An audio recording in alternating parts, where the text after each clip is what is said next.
State of Mankind. How much do you know? Excerpts from How the Specter of Communism is Ruling Our World. 62.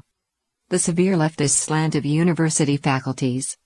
One of the most important causes of students embracing socialist or communist ideology, or being influenced by radical ideologies such as feminism and environmentalism, to be discussed later in this book, is the fact that a large proportion of staff in American universities leans to the left.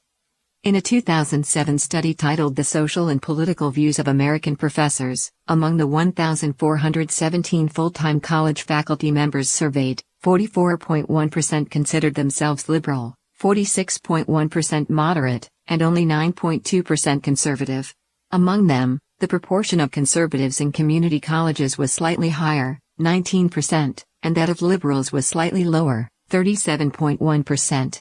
In art colleges, 61% of faculty were liberal, while conservatives made up just 3.9%. The study also noted that faculty members near retirement were more staunchly leftist than new faculty members. In the 50 to 64 age group, 17.2% proclaimed themselves to be leftist activists. The study also stated that most university faculty supported homosexuality and abortion rights. Studies after 2007 also confirmed the leftist trend among professors in four-year universities in the United States.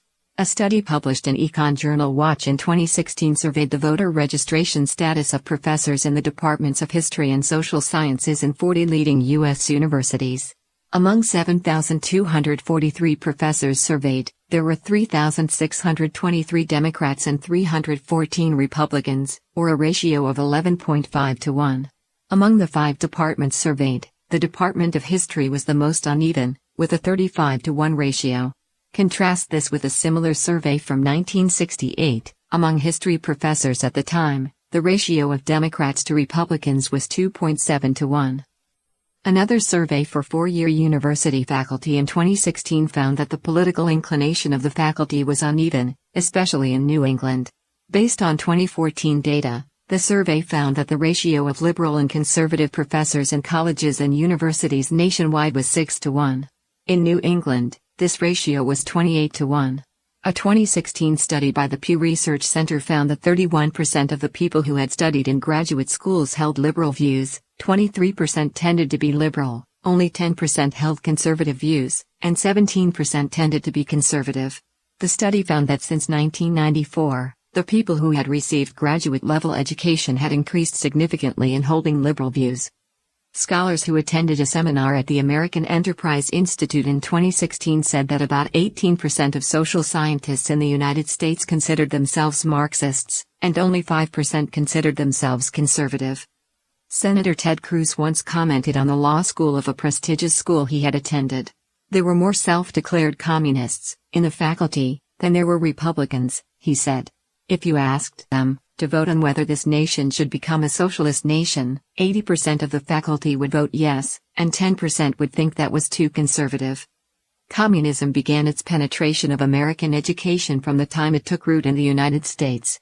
Since the beginning of the 20th century, many American intellectuals have accepted communist ideas or the Fabian socialist variant. The 1960s counterculture movement produced a large number of young anti-traditional students. In these people's formative years, they were influenced greatly by cultural Marxism and Frankfurt School theory. In 1973, after President Nixon withdrew American troops from the Vietnam War, student groups associated with the anti-war movement began to fade into obscurity, as the main reason for protest was gone. But the radicalism brewed by these large-scale student movements did not disappear. Radical students went on to pursue graduate studies in the social and cultural fields, in journalism, literature, philosophy, sociology, education, cultural studies, and the like. Having received their degrees, they began careers in the institutions with the most influence over society and culture, such as universities, news media, government agencies, and non-governmental organizations. What guided them at that time was mainly the theory of the Long March through the institutions proposed by Italian Marxist Antonio Gramsci. This Long March aimed to alter the most important traditions of Western civilization. The Frankfurt School philosopher Herbert Marcuse was regarded as a spiritual godfather by rebellious Western students.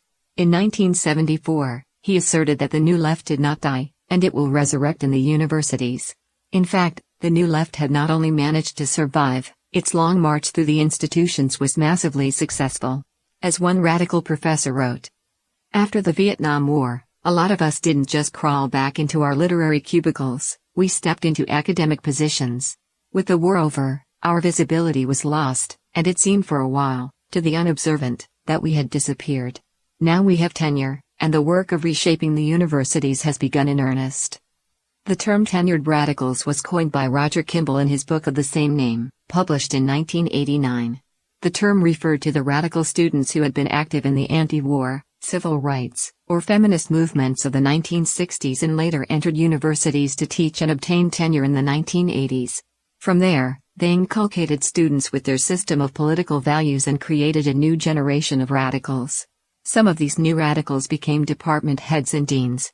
The purpose of their scholarly work is not to explore the truth, but to use academia as a tool for undermining Western civilization and traditions. They aim to subvert mainstream society and the political system by producing more revolutionaries like themselves. Once tenured, professors can participate in various committees and have considerable say in recruiting new faculty members, setting academic standards, selecting topics for graduate theses, and determining the direction of research. They have ample opportunity to use their power to exclude candidates who do not conform to their ideology. For this reason, more traditionally minded individuals who teach and do research according to traditional concepts are being steadily marginalized. As professors of the older generation retire, those who replace them are mostly leftist scholars who have been indoctrinated with communist ideas. Gramsci, who coined the Long March through the institutions, divided intellectuals into two camps: traditional intellectuals and organic intellectuals. The former are the backbone of maintaining traditional culture and social order, while the organic intellectuals, belonging to the newly emerging classes or groups, play a creative role in the process of fighting for hegemony in their classes or groups. The proletariat uses organic intellectuals on its path to seizing cultural and eventually political hegemony. Many tenured radicals define themselves as organic intellectuals who oppose the current system. Like Gramsci, they follow the Marxian axiom, the philosophers have only interpreted the world, in various ways. The point, however, is to change it. In this way, education for the left is not about imparting the essence of knowledge and human civilization, but for priming students for radical politics, social activism, and social justice. After graduation and upon joining society, they vent their dissatisfactions with the current system by rebelling against traditional culture and calling for destructive revolution. From Chapter 12, Sabotaging Education.